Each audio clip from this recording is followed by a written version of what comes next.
ഇപ്പോൾ തന്നെ നമ്മൾ ഫാമിലി കേസസിൽ വരുമ്പോഴത്തേക്കും മുൻപ് ഈ ഡൗറിക്ക് വേണ്ടിയിട്ട് ഒരുപാട് വീട്ടിൽ ഉപദ്രവങ്ങൾ ഉണ്ടാകാറുണ്ട്, അങ്ങനെ തുടങ്ങി ഒരുപാട് പ്രശ്നങ്ങൾ ഉണ്ടാകാറുണ്ട്. അപ്പോൾ സ്ത്രീകൾക്ക് പലപ്പോഴും സ്ത്രീധനം കുറഞ്ഞു പോയി എന്ന് പറഞ്ഞ് വീട്ടിൽ ഉപദ്രവം ഉണ്ടായി തുടങ്ങിയതായിരിക്കും ഏറ്റവും കൂടുതലും ആത്മഹത്യക്ക് അന്ന് കാരണമായിക്കൊണ്ടേയിരുന്നത്.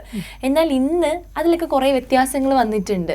മാത്രമല്ല ഈ ഒരു ഡൗറി തന്നെ എടുത്ത് ഒരു വലിയൊരു ഫാക്ടർ ആക്കിക്കൊണ്ട് വരാറുണ്ടോ? ഇന്നും ആൾക്കാരുടെ ഇടയിൽ ഇങ്ങനെ ഒരു പ്രശ്നങ്ങൾ നടക്കുന്നുണ്ടോ? അല്ല, യങ്സ്റ്റേഴ്സിൻ്റെ ഇടയിൽ ഡൗറി പ്രശ്നം കുറവാണ്. ഡൗറി ഇഷ്യൂസ് വരുന്നത് ഒരു 35-40 ഇയേഴ്സ് ഏജ് ഉള്ളവരുടെ ഇടയിലാണ് ഇപ്പോൾ കൂടുതലും അങ്ങനത്തെ ഇഷ്യൂസ് വരുന്നത്. യങ്സ്റ്റേഴ്സിൻ്റെ ഇടയിൽ അവർക്കറിയാം അവരുടെ പൈസ എങ്ങനെ സൂക്ഷിക്കണമെന്ന് അവർക്കറിയാം. അതുമാത്രമല്ല, അവർ കല്യാണം കഴിഞ്ഞിട്ട് അവരുടെ കാശ് കൊണ്ടുവന്ന് ഹസ്ബൻഡിൻ്റെ ലോക്കറിലോ ഹസ്ബൻഡിൻ്റെ ഹസ്ബൻഡിൻ്റെ അച്ഛൻ്റെയോ അമ്മയുടെയോ ലോക്കറിലോ ഒന്നും വെക്കാറില്ല. പക്ഷെ അവരിത് വെരി ക്ലെവർ, അങ്ങനെ ചെയ്യാറില്ല. അല്ലാതെ കേസുകളൊക്കെ വരുന്നത് ഇപ്പോൾ ഒരു 35-40 വയസ്സ് പ്രായമുള്ള അവർ ആക്ച്വലി അത് ഒന്നുകിൽ അവരുടെ ഗോൾഡ് എടുത്ത് വിറ്റ് വീട് വെച്ചിട്ടുണ്ടാവും. പിന്നെ അല്ലാതെ തന്നെ ഹസ്ബൻഡിൻ്റെ ആവശ്യങ്ങൾക്ക് വേണ്ടിയിട്ട് സ്വർണം കൊടുത്തിട്ടുണ്ടാവും. അതിൻ്റെയൊക്കെ സ്വർണം കൊടുത്തതിൻ്റെ പലരുടെയിലും അതിൻ്റെ ഡോക്യുമെൻസും ഡീറ്റെയിൽസും ഒന്നും ഉണ്ടാവാറില്ല. പക്ഷേ ബഹുമാനപ്പെട്ട ഹൈക്കോർട്ട് ലേറ്റസ്റ്റ് ആയിട്ട് ഒരു ഡിസിഷൻ വന്നിട്ടുണ്ടായിരുന്നു. കാര്യം എന്ന് വെച്ചാൽ ആഭരണങ്ങളുടെ ഡീറ്റെയിൽസ് ഒന്നും ഇല്ലെങ്കിലും അത് പ്രൂവ് ആയി കഴിഞ്ഞാൽ കൊടുക്കണം. മനസ്സിലായില്ലേ? കാര്യം അവർ കഷ്ടപ്പെട്ട് അവർ ആഭരണങ്ങളെല്ലാം ഉണ്ടാക്കി അവർ ഒരാവശ്യത്തിന് വേണ്ടിയിട്ട് കൊടുത്തു കഴിയുമ്പോഴത്തേക്കും അത് തെളിവൊന്നുമില്ല തെളിവില്ല എന്നുള്ള റീസൺ കൊണ്ട് മാത്രം ചെയ്യാൻ പറ്റത്തില്ല എന്ന് ഉള്ള ഒരു വിധിയൊക്കെ വന്നിട്ടുണ്ട്. ഇപ്പം സ്ത്രീകൾക്ക് സ്വന്തമായിട്ട് മെയിൻറ്റെയിൻ ചെയ്യാൻ ഇടയ്ക്ക് മെയിൻ്റനൻസിന്റെ കാര്യത്തിൽ ഇപ്പം പുരുഷന്മാർ എത്ര സുഖമില്ലാതെ കിടന്നാൽ കൂടി അയാൾ മെയിൻറ്റെയിൻ ചെയ്യണം എന്നായിരുന്നു നിയമവശാൽ ഉണ്ടായിരുന്നത്. ഇപ്പോൾ ആ നിയമത്തിന് എന്തെങ്കിലും മാറ്റം? അല്ല, മാറ്റം ഇപ്പം ബഹുമാനപ്പെട്ട സുപ്രീം കോടതി ഇപ്പം ഒരു വേർഡിക്റ്റ് ഇപ്പോൾ പാസ്സാക്കിയിട്ടുണ്ടായിരുന്നു. അതായത് പെൺകുട്ടികൾ വിദ്യാഭ്യാസം ഉണ്ടെങ്കിൽ ജോലി ചെയ്ത് സ്വന്തമായിട്ട് കാശ് ഉണ്ടാക്കണം. അല്ലാതെ ഹസ്ബൻഡിൻ്റെ വീട്ടിൽ നിന്ന് ഹസ്ബൻഡ് BMW കൊടുക്കണമെന്നും ബസ് കൊടുക്കണമെന്നും കാറ് കൊടുക്കണമെന്നും പറഞ്ഞുകൊണ്ട് ഉള്ള ഒരു തീരുമാനങ്ങളൊക്കെ അതൊക്കെ മുമ്പായിരുന്നു. കാര്യം ഇപ്പോൾ ഈ ഇക്വാളിറ്റി നമ്മൾ പ്രസംഗിക്കാൻ ഈസിയാണ്. നമ്മൾ ഇക്വാളിറ്റി എന്ന് പറയുന്നത് പല കാര്യങ്ങളിലും ഇക്വാളിറ്റി കാണണം. സ്ത്രീക്കും പുരുഷനും വ്യക്തമായിട്ടുള്ള ഒരു ഇക്വാളിറ്റി ഇതിലൊക്കെ വേണം എല്ലാത്തിലും. മാം, ഇപ്പൊ മാമിന്റെ മുന്നിലേക്ക് ഇപ്പൊ ഇതേ സെയിം ക്വസ്റ്റ്യൻ ഞാൻ ചോദിക്കാൻ ഉദ്ദേശിക്കുന്നത്. അതായത് ഇപ്പൊ ഡൗറി പരമായിട്ടുള്ള കാര്യങ്ങളുമായിട്ട് വരുന്ന പലരും ഉണ്ടാവുമല്ലോ. സ്ത്രീധനം ഞാൻ അത്രയും കൊടുത്തു, സ്ത്രീധനം ഞാൻ ഇത്രയും കൊടുത്തു എന്ന രീതിക്ക്. അപ്പം കുറഞ്ഞുപോയി, കൂടിപ്പോയി, ഈ തുടങ്ങിയ കാര്യങ്ങൾ ഇന്നത്തെ കാലത്തെ കുട്ടികൾ കൊണ്ടുവരാറുണ്ടോ? തീർച്ചയായിട്ടും. ഇപ്പോഴും കല്യാണത്തിന് ഏത് കാറ് വേണം, അത് ഡീസൽ വേണോ, പെട്രോൾ കൊടുക്കണോ, പയ്യൻ്റെ അടുത്ത് വിളിച്ച് വെച്ചിട്ട് ഇപ്പം അച്ഛനും അമ്മയും അവരെ സാമ്പത്തികം അനുസരിച്ച് ഒരു കാറ് ഡിസൈഡ് ചെയ്യും. പക്ഷെ വിളിച്ച് പറയുമ്പം പക്ഷെ ഞാൻ ആ കാറല്ലല്ലോ ഉദ്ദേശിച്ചത്, എനിക്ക് ഇന്ന കാറ് വേണം. സ്വാഭാവികമായിട്ട് അതും കൊടുക്കും. ഓക്കെ. പക്ഷെ ഇതെല്ലാം കൊടുത്തിട്ട് അവസാനം ഇഷ്യൂസ് വരുന്നത് എപ്പോഴെന്ന് വെച്ചാൽ ആ കാറ് പെൺകുട്ടിയെ കല്യാണം കഴിച്ച് ഒരു കാറോടൊപ്പമാണ് പോണത്. എന്നിട്ട് ആ വീട്ടിൽ 3-4 കാറ് കാണും. അതൊന്ന് അപ്പം ഒന്ന് ആലോചിച്ചോണം നമ്മൾ എന്തിനാണ് ഇങ്ങനെ ആവശ്യമില്ലാത്ത ചെലവ് ചെയ്യുന്നു എന്നുള്ളത്. ഇനി കാറില്ലെന്നിരിക്കട്ടെ, അവർ ഇവിടെ നിന്ന് കാറ് കൊണ്ടുപോകണം വിചാരിച്ചിട്ട് അവിടുത്തെ കാറൊക്കെ വിട്ടു എന്നിരിക്കട്ടെ. എന്നാൽ തന്നെ ഇവിടെ നിന്ന് ആ കാറ് നമുക്കറിയാമല്ലോ പല സ്വഭാവക്കാരാണ്. സ്വാഭാവികമായിട്ട് ഈ കാർ അവിടെ കൊണ്ടുവന്ന് ഇടുന്ന സമയത്ത്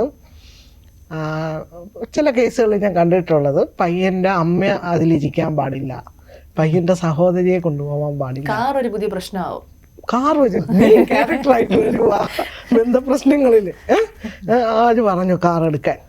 അവരെ കൊണ്ടുപോകാൻ, അമ്പലത്തിൽ കൊണ്ടുപോകാനായിട്ട് അമ്മയെ കൊണ്ടുപോകാൻ എൻ്റെ കാർ എടുക്കണം, അത് ഇഷ്യൂവാണ്. അവസാനം കേസ് കോടതിയിൽ വേണ്ട സമയത്ത് ഈ കാറ് പയ്യൻ്റെ വീട്ടിൽ കിടന്ന് തുരുമ്പെടുത്ത് ആരും ഓട്ടിക്കയില്ലാതെ അത് കേസൊക്കെ വിധി കഴിഞ്ഞ് കിട്ടും. തുരുമ്പ് പിടിച്ചൊരു കാറിന് അവർക്ക് കിട്ടും. കാര്യം അങ്ങോട്ടും ഇങ്ങോട്ടും പിന്നെ നമ്മള് ജയിക്കാൻ വേണ്ടിയുള്ള വാദങ്ങളായിരിക്കുമല്ലോ, അങ്ങനെ അത് ഉണ്ടാവും. പിന്നെ നമ്മൾ ഈ ഡൗറിയുടെ കാര്യം പറയുമ്പം തന്നെ നമ്മൾ കാണാതെ പോകുന്ന പുരുഷന്മാരുടെ പ്രശ്നങ്ങളും ഉണ്ട്. ഓക്കെ. ചില കേസുകളിൽ ഞാൻ കണ്ടിട്ടുണ്ട് കല്യാണം കഴിഞ്ഞ് ഓർണമെൻറ്റ്സ് ഒക്കെ ഇട്ടുകൊണ്ട് വരുന്നു. അടുത്ത ദിവസം രാവിലെ അമ്മയോ അച്ഛനോ ഒക്കെ ചെല്ലും, മക്കളെ കാറ്ററിംഗ് കാരന് കൊടുക്കാൻ പൈസയില്ല, മറ്റേ ആളിൻ്റെ വന്ന് ക്യാമറാമാൻ വന്ന് നിൽക്കുകയാണ്. നീ അവൻ അറിയണ്ട, കുറച്ച് ദിവസം കഴിയപ്പം ഞാൻ നിനക്ക് അതങ്ങ് തിരിച്ച് പണയം വെച്ചത് എടുത്തു തരാം. സ്വാഭാവികം, പെൺകുട്ടിക്ക് ഒന്നും ചെയ്യാൻ പറ്റില്ല, ആദ്യമായിട്ട് കല്യാണം കഴിച്ച ആളാണ്, തൻ്റെ വീട്ടുകാരെ കുറിച്ച് മോശം പറയാൻ പറ്റത്തില്ല. കുട്ടി എന്ത് ചെയ്യും? ഹസ്ബൻഡോ ഒന്നും അറിയാതെ തന്നെ ഈ ഓർണമെൻറ്റിൽ കുറച്ച് ഭാഗം എടുത്ത് വീട്ടുകാർക്ക് കൊടുക്കും. ഓക്കെ, വീട്ടുകാർക്ക് കൊടുക്കും, അറിയില്ല. പക്ഷെ ഈ പെൺകുട്ടി മനസ്സുകൊണ്ട് സ്ട്രെസ്ഡ് ആയിരിക്കും, വെളി പറയാനും പറ്റൂല. അപ്പം വീട്ടിൽ ചെന്നിട്ട് അച്ഛൻ്റെ അമ്മയുടെ അടുത്തും പറയും, എനിക്ക് എൻ്റെ സ്വർണ്ണം ഇങ്ങനെ എടുത്ത് താ, ഞാൻ ഇനിയിപ്പോൾ ഇത് വീട്ടുകാരറിഞ്ഞാൽ പ്രശ്നമാവില്ലേ എന്നൊക്കെ. പക്ഷേ എന്താണ് സംഭവിക്കണമെന്ന് പറഞ്ഞാൽ വീട്ടുകാർക്ക് എടുത്തു കൊടുക്കാനുള്ള ഫെസിലിറ്റീസ് ഒന്നുമില്ല. അവിടെ നിന്നും ഈ സ്ട്രെസ് വന്ന് അവസാനം ഒരു ഇഷ്യൂസ് ആയിട്ട് വരും. പിന്നെ അപ്പോൾ ഈ വീട്ടുകാർ കൊടുക്കുന്ന സ്ട്രെസ്സാണ് പൊതുവിൽ നമ്മളെല്ലാരും കൂടെ കൊടുക്കുന്ന സ്ട്രെസ്സാണ് ഈ സൂയിസൈഡിലേക്കൊക്കെ ചെന്ന് എത്തി കൊടുക്കുന്നത്. അപ്പം അതൊരു കാര്യം. പിന്നെയുള്ള ഒരു പ്രശ്നം എന്ന് പറഞ്ഞാൽ വിദ്യാഭ്യാസം. ഇതൊക്കെ ഞാൻ കണ്ടിട്ടുള്ള കേസുകളാണ്. ഇപ്പം പെൺകുട്ടി ബിടെക് പാസ്സായെന്ന് പറയും, അപ്പോൾ ഒരു ബിടെക് കാരൻ, ഗൾഫുകാരൻ അല്ലെങ്കിൽ കാനഡയിൽ ജോലിയുള്ള ഒരാൾ ഇത് ബിടെക് കഴിഞ്ഞ കുട്ടി എന്നുള്ള രീതിയിലായിരിക്കും കല്യാണമായിട്ട് മുന്നോട്ട് വരുന്ന. കാര്യം നമുക്ക് ഈ ബിടെക് അല്ലല്ലോ പ്രധാനം, ജാതകം ചെയ്യലുണ്ടേ. അപ്പൊ പിന്നെ ബിടെക്കിന്റെ കാര്യം അങ്ങ് കൂടി വയ്ക്കും. കല്യാണം കഴിഞ്ഞിട്ട് ഒരു മറ്റേ വിസ പ്രോസസ്സിങ്ങിനോ അല്ലെങ്കിൽ പാസ്പോർട്ട് എടുക്കാനൊക്കെ നോക്കുമ്പോഴാണ് ഇവിടെ കുട്ടി +2 വരെ പോയിട്ടുള്ളൂ. അപ്പൊ സ്വാഭാവികമായിട്ട് തങ്ങളെ വഞ്ചിച്ചു എന്നുള്ള രീതിയിൽ പയ്യന്റെ വീട്ടുകാർ പ്രശ്നം സ്റ്റാർട്ട് ചെയ്യും. ഈ പ്രശ്നം ഞങ്ങൾക്കും വരാറുണ്ട്, കേസ് വരാറുണ്ട്. അതായത് കല്യാണ സമയത്ത് പറഞ്ഞത് എഞ്ചിനീയറിംഗ് കഴിഞ്ഞു എന്നാണ്, പക്ഷേ പിന്നീട് കാര്യം എന്ന് വെച്ചാൽ അവർ തമ്മിലുള്ള ഒരു കോമ്പാറ്റബിലിറ്റി അവിടെ വിഷയം വരും. എഡ്യൂക്കേഷൻ കോമ്പാറ്റബിലിറ്റി, അവർ തമ്മിലുള്ള സംസാരിക്കുമ്പോൾ അവർ തമ്മിൽ ഉള്ള ഒരു ചേർച്ചക്കുറവ്. അപ്പം ഡിവോഴ്സിന് ഇതൊരു മെയിൻ കാരണമാണ്. കാര്യം ഇങ്ങനെ ഇത് ഗ്രൗണ്ട് അല്ലെങ്കിലും അത് ചതിച്ചു എന്നുള്ളൊരു ഇതിൽ വന്ന് അത്, പക്ഷെ അത് മാത്രമായിരിക്കില്ല അതിലുണ്ടായ ആ പുരുഷനുണ്ടായ മാനസിക ബുദ്ധിമുട്ട്, മെന്റൽ പെയിൻ, ട്രോമ, ഇതെല്ലാം ഒരു വിഷയമാണല്ല ഞാൻ ഇന്ററപ്റ്റ് ചെയ്തത്. അല്ല, അത് അങ്ങനെയാണ്. കാര്യം ആ ഒരു ഇതില് എല്ലാം കല്യാണമൊക്കെ കഴിഞ്ഞു, പക്ഷെ ഇതൊക്കെയാണ് ഇഷ്യൂസ് ആയിട്ട് വരുന്നത്. ഇപ്പൊ ലേറ്റസ്റ്റ് ആയിട്ട് അവര് പെൺകുട്ടി ഇപ്പൊ ലേറ്റസ്റ്റ് ആയിട്ട് നടന്നു വരുന്ന കാര്യം എന്ന് പറഞ്ഞാല് സർട്ടിഫിക്കറ്റ്സ് ഒക്കെ കണ്ടിട്ട് കല്യാണം കഴിക്കാം എന്നുള്ള ഒരു പലപ്പോഴും ഈ ഒരു അറേഞ്ച് മാരേജിലേക്ക് വരപ്പം വന്നിട്ട് ആൾക്കാരിവിടെ നിങ്ങളെ മകൻ എവിടെ പഠിച്ചു, പഠിച്ചിട്ടുണ്ട് ഇന്ന കോളേജിൽ, അപ്പൊ ഇന്ന ആളിന്റെ ഒക്കെ അറിയാം അല്ലേ, പക്ഷെ ആള് പാസ്സായിട്ടുണ്ടോ ഇല്ലേ ചോദിക്കാൻ പറ്റില്ല. ഇപ്പോഴത്തെ പെൺകുട്ടികള് അവര് ചോദിക്കാനുള്ള ധൈര്യം അവർക്കുണ്ട്. സർട്ടിഫിക്കറ്റ് ഒക്കെ കാണിച്ചിട്ട് ഒക്കെ മതി. കാര്യം ഒരുപാട് അവർക്ക് ഇപ്പോഴത്തെ സോഷ്യൽ മീഡിയാസിലൊക്കെ വളരെ വ്യക്തമായിട്ട് കാര്യങ്ങളൊക്കെ ഉണ്ട്, മനസ്സിലായില്ലേ, ഇങ്ങനെ ചതിക്കുന്നു, വഞ്ചിക്കുന്നു.